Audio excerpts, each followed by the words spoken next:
They stole the money that Dwayne Johnson and Jason Statham had donated to save a child's life. They thought they could threaten, coerce, and leave without anyone daring to stop them. But there are men who do not overlook injustice. And when righteousness takes the form of two action machines, no villain walks away unscathed. This is the story of a child. A dream under threat, and two men who decided not to stand on the sidelines. Do you think they just came to buy cookies? No. They came to teach the thieves a lesson they would never forget.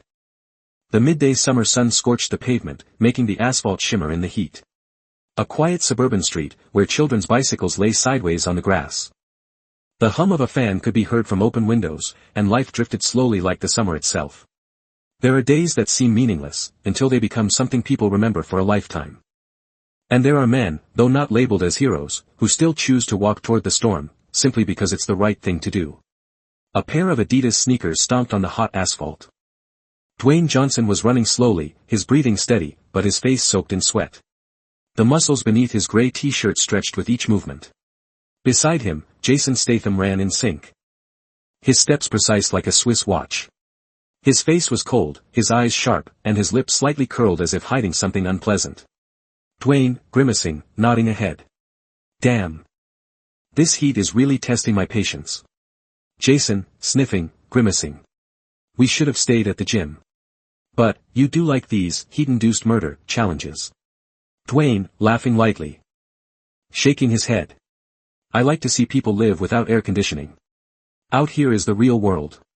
They continue running for a while before slowing down as they turn onto a quieter street. A low wooden table sat by the grass edge. A handmade sign, painted in white, had faded. Handmade cookies, $1 each, help my brother cure his illness. Below were neatly stacked small boxes of cookies. Behind the table stood a boy about 10 years old. Dark skin. Curly hair. Worn clothes but neatly pressed. He wiped sweat from his forehead. His gaze fixed on the passers-by with something, not pleading, but hopeful. Dwayne and Jason stop. Dwayne, squinting, nodding appreciatively. Unbelievable. In this hellish heat. There's still someone who hasn't given up. Jason, folding his arms, glancing quickly around with a cautious tone.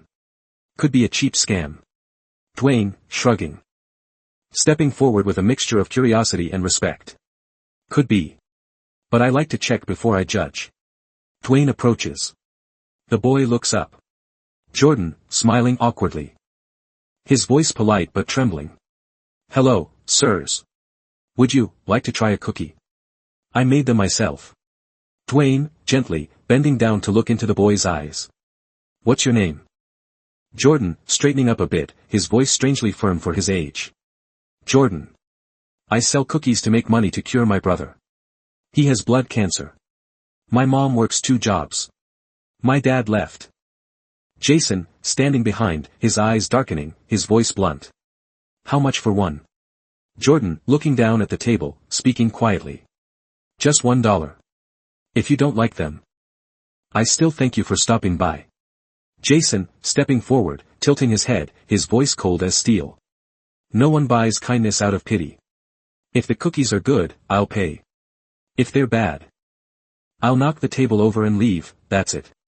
Dwayne, laughing softly, giving Jason a light pat on the shoulder.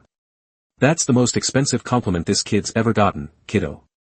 Jordan smiles faintly, nervously opens the box, and hands 2 cookies with both small hands. Dwayne takes one, bites into it. He closes his eyes for a second, then opens them and nods slightly. Dwayne, slowly, his voice deep with emotion. Not bad. Tastes like what my mom used to make when I was 8. The cookie has flavor. It's not just dough. Jason takes a bite. His expression remains stern, but he raises an eyebrow slightly. He pulls out a $100 bill and places it on the table without saying anything. Dwayne, surprised, raising an eyebrow. If you're giving money like this, I think you've got a fever. Jason, glancing at him, his voice dry. The cookies aren't bad. And I hate owing kids. Dwayne pulls out a stack of bills. Arranges them neatly, and places them in front of Jordan. Dwayne, slowly, looking the boy in the eye. This isn't charity. It's an investment. In you, a kid who knows how to stand on his own feet. Jordan freezes. His hands tremble, staring at the money. His eyes well up with tears. He swallows hard, takes a small step back. Jordan, voice choked, lowering his head. I can't take it. It's too much. I just sell cookies. I don't want to deceive anyone.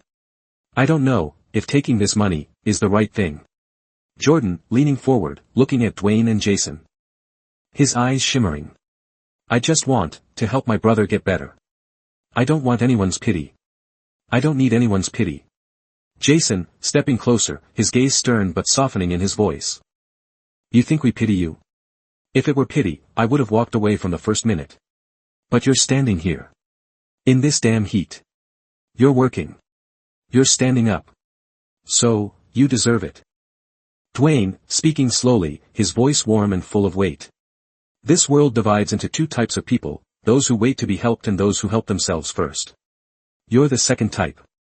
And that type always has someone willing to lend a hand. Not because they pity you, but because they believe in you. Jordan remains silent. He looks up, his eyes full of tears. After a moment, he slowly extends his hands, accepting the stack of money with both hands. Jordan, his voice shaky but clearer. I thank you. I promise I won't disappoint you. I'll use this money the right way. I swear. JASON, nodding slightly, his voice hoarse. Don't promise. Do it. DWAYNE, gently gripping Jordan's shoulder, smiling.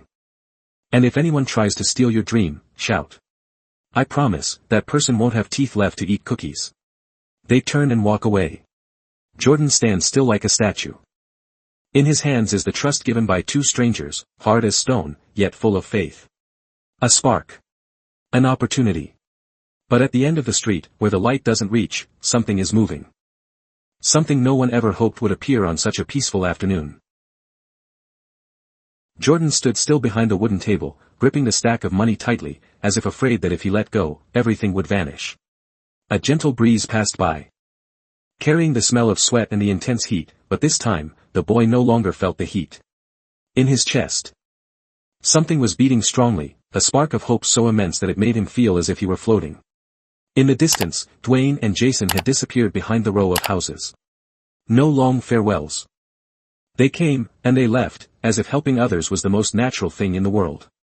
Jordan took a deep breath, turned to rearrange the box of cookies. He straightened the sign. Wiped the table with a small cloth. Then he sat down on the small chair behind, feeling as if a heavy burden had been lifted. What he didn't know was that his actions had caught the attention of a silver truck slowly cruising down the street. The truck almost passed by, but then suddenly, it came to a halt. The man in the passenger seat leaned forward, squinting through the windshield. Scarface, pointing, voice surprised. Hold on. Stop. Did you see what's behind that table? Snake, leaning forward. Chewing loudly on a piece of gum. A stack of money? I'm not joking. Real money. A huge pile. On the side of the road. The driver slammed on the brakes. The engine let out a dry, harsh sound. The three men immediately looked at each other, their eyes flashing like wild animals sensing fresh blood. Snake, hissing through his teeth, growling. A kid, a stupid cookie table. And a pile of cash. I swear to God, today's our lucky day. The truck slid to the curb, stopping about 10 meters from the cookie stand. The doors opened simultaneously. Three men stepped out. Walking casually but keeping their eyes fixed on the target. Jordan hadn't noticed yet. He was still bent over, checking the remaining cookies. But then, he heard the footsteps. Heavy. Wide. Thick. When he looked up, the three shadows were already blocking most of the sunlight. Snake, squinting at the cookie table, smiling maliciously. Look, guys. A little entrepreneur. Homemade sign. So cute. Scarface, glancing at Snake, speaking mockingly. I love these innocent little things. Smells like money, and there's no one guarding it. Jordan froze. His hand still resting on the table. His eyes quickly scanned left, then right, looking for anyone else nearby. No. The street was empty. No cars. No pedestrians. No sound except the wind and his own breathing. He swallowed, trying to stay calm. Jordan, quietly but trying to remain composed. Hello, sirs. Would you like to buy some cookies? I made them myself. I've been baking since this morning. Snake, tilting his head, smiling with a smirk, voice calm but laced with meaning. Buy cookies? Oh no, we're more curious about how a little kid has so much cash.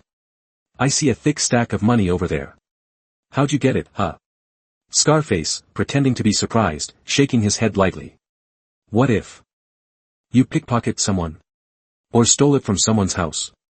You know, the cops don't like that kind of stuff. Jordan, taking a small step back. Voice starting to tremble but still trying to keep steady. I didn't steal anything. 2 people came and bought cookies, they were kind, they gave me the money to help my brother get treatment. I'm not lying. Snake, taking another step forward, stopping chewing gum, his eyes narrowing with suspicion. 2 strangers. And they gave you a whole lot of cash like that? Sounds like one of those bedtime stories. You think we're stupid enough to believe that? Scarface, chuckling dryly. Placing both hands on the table as if to claim the space. Why not share a little of that luck with us? We're going through tough times too. Jordan, clenching his fists, his gaze tense. That money is mine. It's to take my brother to the hospital. I can't give it to anyone else. I promised. Snake, frowning, lowering his voice, threatening. Did you just tell us we have no rights? Who do you think you're talking to, kid? Jordan, swallowing hard, but not taking his eyes off him. I know. I'm just a kid. But that doesn't mean I don't know how to protect what's mine. I haven't done anything wrong. Snake, laughing sarcastically, suddenly slamming his hand down on the table, making the cookie box shake. You've got guts. But guts without a brain are only good for stew. Scarface, stepping closer, eyes fixed on the money. See? There's the money. The way you're hiding it, even a blind person could find it. Jordan, lunging forward to protect the money, both hands outstretched, his whole body trembling. Don't. Please, please don't touch it. It's all I have. Please, don't take it. I need it to save my brother. Snake, pulling a small folding knife from his belt, voice cold as ice. Kid. You should learn to be quiet before you learn to give orders. You're crossing the line. Scarface, gritting his teeth, voice no longer playful. You've got 2 choices. 1, give us the money. 2. We take it ourselves. And I suggest you don't make us do the second. Jordan, choked voice, eyes starting to tear up. If you take it, my brother won't have a chance. I've tried. I've done everything right. I don't understand, why do the bad guys always win? Snake, glancing quickly at Scarface, growling. Keep it. I'll take the money. He started to circle around the back of the table. Jordan hurried to block him, his hands trembling but still trying to shield the money. Jordan, screaming in desperation. I'll scream. I'll call for help. Snake, smirking. Go ahead. Call the whole neighborhood if you want. This area's quieter than a morgue, kid. No one's coming. Scarface, lowering his voice, growling each word. Go ahead. Then we'll have a reason to teach you a lesson about silence. Just as Snake reached out to grab the stack of money, 2 voices rang out, like 2 sledgehammers striking the pavement. DWAYNE, gritting his teeth, stepping forward with each step solid. If you take one more step, I swear I'll break both your wrist and your dumb head. The 3 robbers froze. Jordan almost collapsed from the shock and relief at the same time. Jason, standing beside, his eyes like steel, voice deep like a bullet chambered. Let the boy go. Now. Snake froze in his crouching position, his hands still not touching the stack of money when DWAYNE's cold warning rang out like thunder on a summer afternoon. Snake, slowly looking up, voice icy. Who the hell just spoke to me? Scarface and the other guy, a man with a ponytail, looking surlier than the other 2, turned around. When they saw the 2 men approaching, their eyes flashed with hesitation. DWAYNE took steady steps forward, and Jason kept close, his eyes never leaving the 3 men for even a second. DWAYNE, unfazed. I said it. And if you ask one more stupid question, I'll gladly answer with my knee in your face. Jason, coldly, voice steady like ice. 3 grown men circling a child. You think the world lacks scumbags? So you need to fill in the gap. Scarface, forcing a smile, trying to sound calm. Hey, anyone could misunderstand, right? We were just chatting. No one's gonna hurt the kid. Jordan, from behind Dwayne, voice hoarse and trembling. They were going to take my money, they were threatening me, they pulled a knife. Snake, growling, losing patience. Shut up, kid. You're exaggerating. Jason, interrupting, his eyes flashing with restrained anger. Say another word, and I'll knock your teeth out. Scarface clenched his fists, trying to keep calm. His muscles tensed, as if ready to attack at any moment. Scarface, speaking to Snake, voice lowered. Who are these guys? You see that big guy's muscles?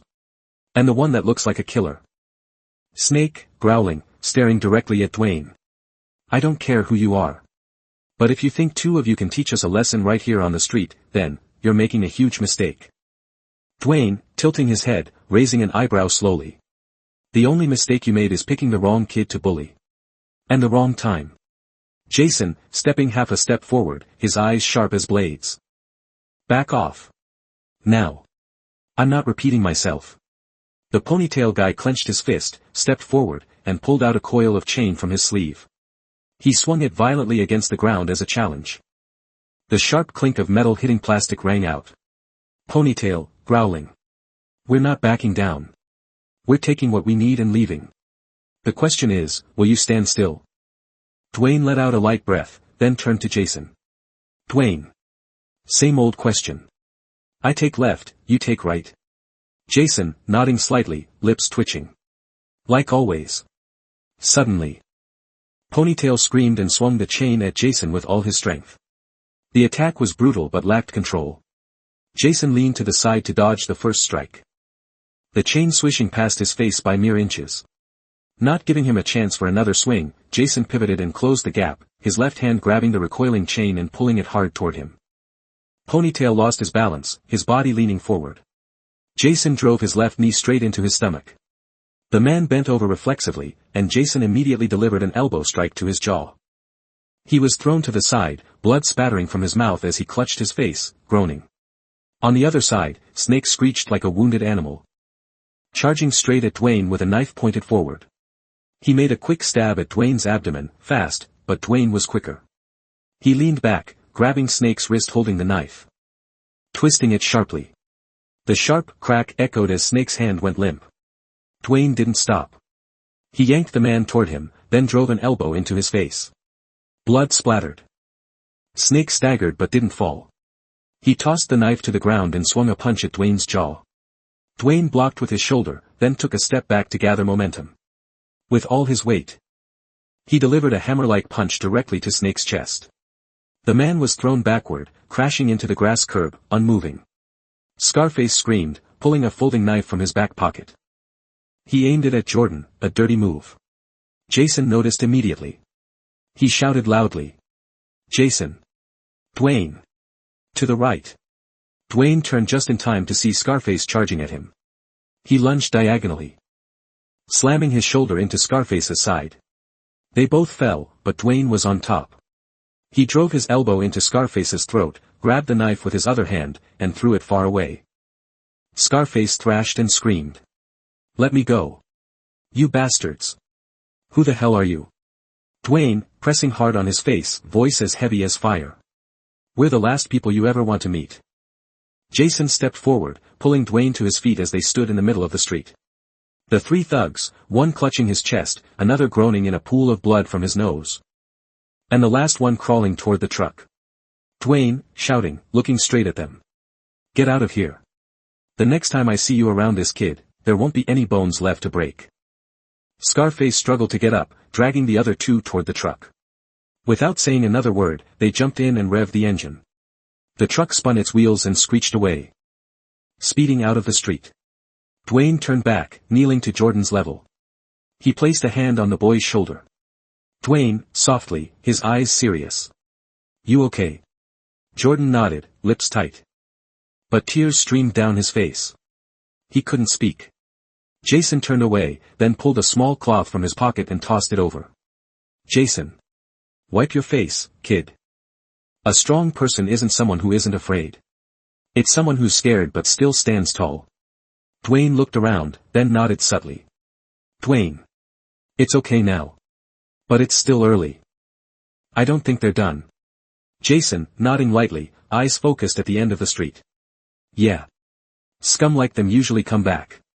But next time, they'll know exactly who they're up against. The evening slowly descended. The harsh midday sun had faded, but the air was still thick and stifling. Jordan sat huddled behind the cookie stand. Even though Jason had reassured him. His hands still trembled slightly. Every time a vehicle sound echoed from a distance, he flinched. Dwayne stood leaning against a tree a few meters away, his eyes never leaving the cookie stand. Jason sat in a folding chair, arms crossed, his gaze sharp as a blade, ready to be drawn at any moment. Dwayne, glancing at his watch, shaking his head slightly, his voice low and alert. Too quiet. Jason, squinting, his back slightly tensed as if ready to spring up at any second, voice deep and firm. Quiet to the point of being fake. A roar of motorcycle engines echoed from the end of the street. Then another. And another. Both turned their heads almost at the same time. A group of 6 large motorcycles turned into the street like a storm, their engines screaming through the air. Each bike carried 2 people. Every one of them wore leather. Their arms tattooed from wrist to shoulder, many wearing masks or headbands. The headlights shone directly at the cookie stand, as if trying to scorch the street. Jason, narrowing his eyes. Voice dry but with a hint of sarcasm. Their friends are here. And they've brought their own little choir. Dwayne, stepping into the street, his shoulders squared, eyes cold. I hope they realize that just because they're outnumbering us, doesn't mean they're winning. The motorcycles screeched to a halt, their tires burning rubber. The man in the lead was Snake, his right arm in a makeshift cast, his face swollen. He didn't speak, merely nodded in a signal. A tall man stepped off the second motorcycle. A dragon tattoo wrapping around his neck. That man was Brock, a guy who, just by the way he walked, you could tell he preferred to hit people than talk to them. Brock, smirking. Growling like an animal just released from its chain. The 2 of you made my buddies eat porridge for days. Not very polite, huh? Jason, looking up, his face as hard as stone. Voice light but mocking. Worth every penny. Brock laughed. But the laughter faded, replaced by a low voice filled with threat. Brock, clenching his fist, voice sharp and definite. You 2 have 2 choices. 1, leave here, leave the kid and the money. 2, stay, but not leave. We'll break each joint, wrap it up, and send it home. Dwayne, taking a half step forward. Eyes fixed on Brock, his voice as solid as heated steel. You still don't understand what's going on, do you? Jason, taking off his sunglasses, his eyes sharp as freshly honed blades. Tossing the glasses lightly to the ground. You think you're bullying someone? This isn't your playground. This is where you get a costly lesson. Brock, glancing at Snake. Then jerking his chin in a signal, voice growling. Let them know what real property damage looks like. Immediately, 3 men rushed forward, 2 wielding metal rods, 1 swinging a chain. Jason grabbed a folding chair, throwing it directly into the chest of one of them, causing him to stagger and fall backward. Dwayne dodged the rod swing. Then landed an uppercut into the chest of the second man, the sound of bones breaking echoed like dry twigs snapping in the forest. The man with the chain swung it forcefully at Jason. He caught it midair, yanked the man toward him, and slammed a knee into his chin. The guy collapsed like a sandbag. Jason, breathing heavily, glancing at Dwayne. Still amateur. I hope one of them knows how to fight. But they were still outnumbered. Roars and screams filled the air. The group began to circle them, surrounding Dwayne and Jason. Dwayne, glancing quickly at Jason, his face calm and unfazed. It's fine. Same as always. Jason, nodding slightly, his hands clenching, his knuckles cracking. I haven't even broken a sweat. On the other side, Brock began to take off his leather jacket, revealing his tattooed back and rippling muscles. He stepped forward like he was entering a ring. Brock, growling. Eyes full of animalistic lust. I like big guys. They always fall harder. Dwayne, smirking, eyes gleaming like a hunter locking in on his prey. I like loudmouths. Because after I'm done with you, I won't have to hear it anymore. Brock roared and charged like a rhinoceros. Dwayne held his ground, but suddenly, Brock turned and used his shoulder to ram into Dwayne's side. The impact forced Dwayne back 2 steps, his teeth clenching. Dwayne, licking his lips, voice deep with a hint of challenge. Better than the others. But still garbage. He countered with a straight punch to Brock's chest. The man staggered back, then howled and charged again. Dwayne lowered his center of gravity. Used his whole body to absorb the blow, then grabbed Brock's waist, lifting him up and slamming him down onto the street like a professional wrestler finishing a move. The ground shook. The group fell silent. Jason, stepping forward, looking around, his voice loud and mocking. Anyone else? Or do you guys need to sign up for a self-defense class? Snake was about to back off, but slipped and fell hard on his backside. Dwayne walked slowly toward him, bending down. Dwayne, low voice, growling each word, eyes sharp as knives. Get out. Leave this area. And if I see any one of you lurking around here again, I won't be using my hands next time. The group staggered to their feet, scrambling into the truck in chaos. One man was kicked off his bike by Jason when he tried to climb on. No one dared to look back. The engine roared as the truck sped off like a pack of dogs fleeing from a fire. Jordan stood behind the counter, dazed, his mouth slightly open. He had just witnessed a storm, but one that sided with the right. Dwayne turned back, brushing the dust off his shoulder. As calm as if he had just finished a gym session. Dwayne, softly, looking down at Jordan. You okay? Jordan nodded rapidly, his mouth still open in shock. Jason stepped forward. Picked up the old cloth, and tossed it to Jordan. Jason, steady voice, slightly tilting his head as if teasing. Wipe your face. You'll need a calm face when you report this to the police. Dwayne, smirking, glancing at Jason. I thought you didn't like the police. Jason, shrugging, his face calm as ever. I don't. But I like seeing scumbags get caught. The two men exchanged a look. Then turned their gaze toward the end of the street, where the sunset was swallowing the last light of the day. Jason, slightly frowning. I don't think they'll give up that easily. Dwayne, nodding slowly, voice deep like a warning. Neither do I. But next time, they'll bring something bigger than weapons. Jason. Like what? Dwayne, gazing into the distance. Hatred. And I hope we'll still be here when that comes back.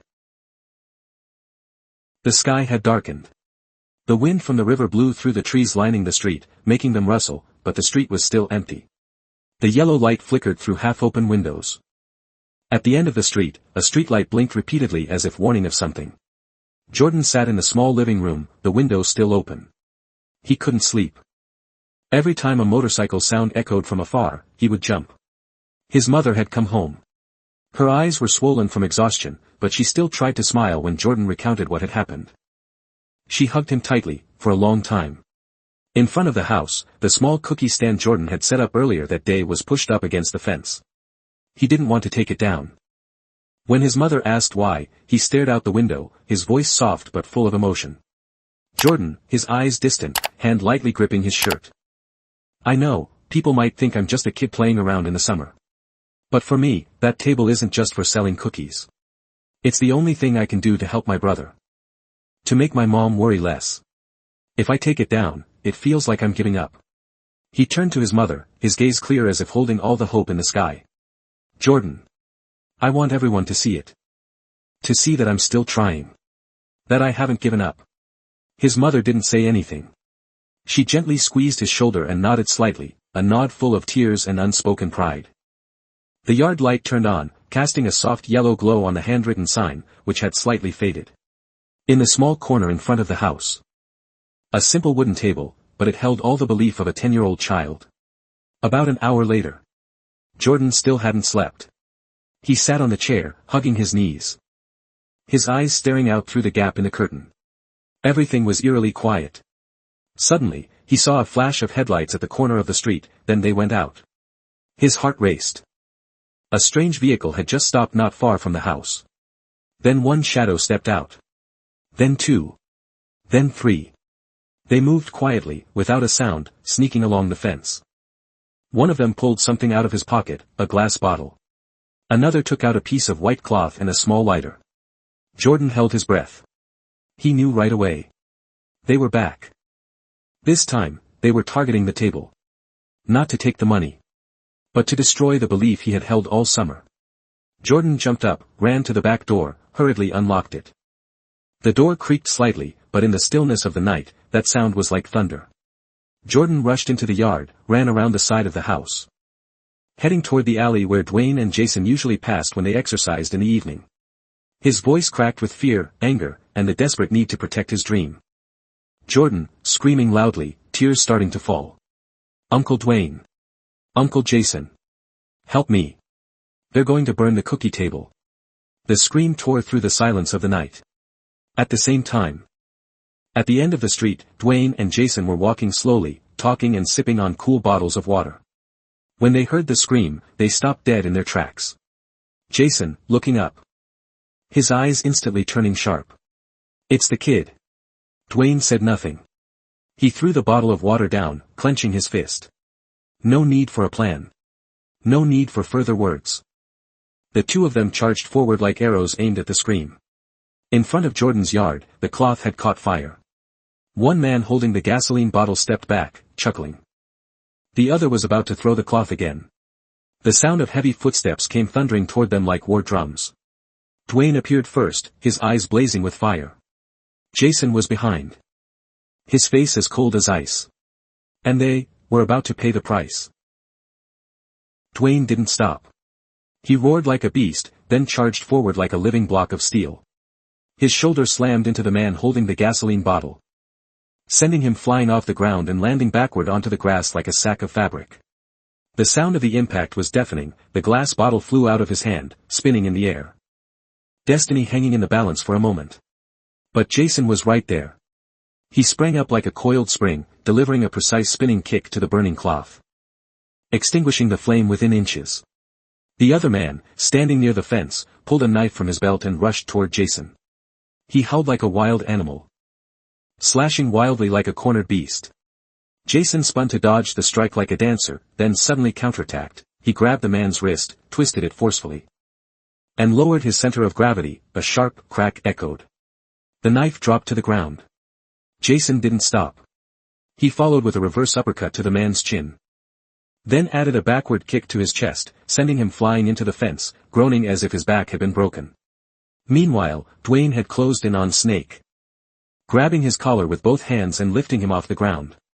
Snake's legs kicked frantically, his face pale, sweat pouring from him like he was drowning. Dwayne was now choking Snake, lifting him from the ground.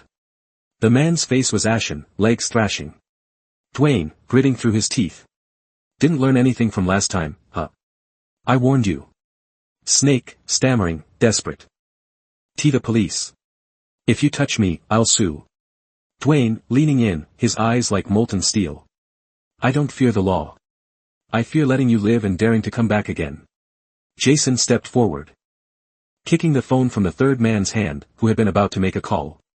He bent down, grabbed the man by the throat, and lifted him up like a sack of potatoes. Jason, growling, each word striking the man's face like a blow. Last warning. Leave. Get out of here. Before we make you eat through a breathing tube. Jordan stood a few meters away, gasping, his arms clutching his chest. He saw everything. He saw two men who weren't police, who weren't superheroes, but were standing in front of him, like an unbreakable wall. Dwayne turned, his expression softening when he met Jordan's eyes. Dwayne, his voice low, gentle but firm. It's okay, kid. No one is going to touch what belongs to you anymore. The police have been called. As the patrol car turned onto the street, its red and blue lights reflected off the defeated faces of the thugs. Jason dropped the man in his grip to the ground like throwing away trash. Dwayne stood with his arms crossed in the yard, amidst the smoke still lingering in the air. Jordan's story wasn't over yet. But tonight, he knew one thing for sure. It's not the strong who are the heroes. It's the ones who stand up, when others choose to turn away. The next morning. The morning sunlight filtered through the trees, gently falling onto Jordan's yard. There was no more smoke. No more sirens. Only silence, and a new beginning. The cookie stand had been repaired by Jason and Dwayne overnight. It wasn't perfect, but it was the most beautiful thing Jordan had ever seen. Jordan stepped out onto the porch. He blinked when he saw the stand still there. Not burned. Not knocked over. It even looked sturdier. Dwayne was sitting on the steps, holding a hot cup of coffee. Jason leaned against the house post, hands in his pockets, his eyes gazing up at the sky. Jordan, in a soft, choked voice. You guys, did this? DWAYNE, nodding gently, offering a simple smile. No one gets to destroy your dreams. This table is yours. But that dream, we believe in it too. Jason, still looking at the sky, his voice dry but warm. And one day, you'll do the same for someone else. That's how dreams are protected. Jordan lowered his head. Then, he slowly walked up to the table, placed a clean glass jar on top, and taped a small note. I won't give up. And if you need help, I'm here. He looked out onto the street. And for the first time after many sleepless nights, he smiled. In the distance, DWAYNE and Jason had turned and walked away. No farewells. They didn't need any. Because they knew, Jordan would be fine. And somewhere, when the time came, that boy would stand up for someone else. A cookie stand, a child. And two silent men, had changed a small corner of the world. And a simple lesson, but one that would last a long time. The world doesn't change because of perfect people. It changes because of ordinary people who dare to do extraordinary things, when it's needed most. If you were Jordan, what would you do? If you were a witness, would you stay silent, or step forward like DWAYNE and Jason? Share your feelings in the comments. And if you've ever met a Jordan in your life, don't turn your back. They might be waiting for you, right now. Like, to spread the story. Subscribe, if you want to see more of the good things in this chaotic world. And don't forget. The world isn't lacking good people. It's lacking good people who dare to act.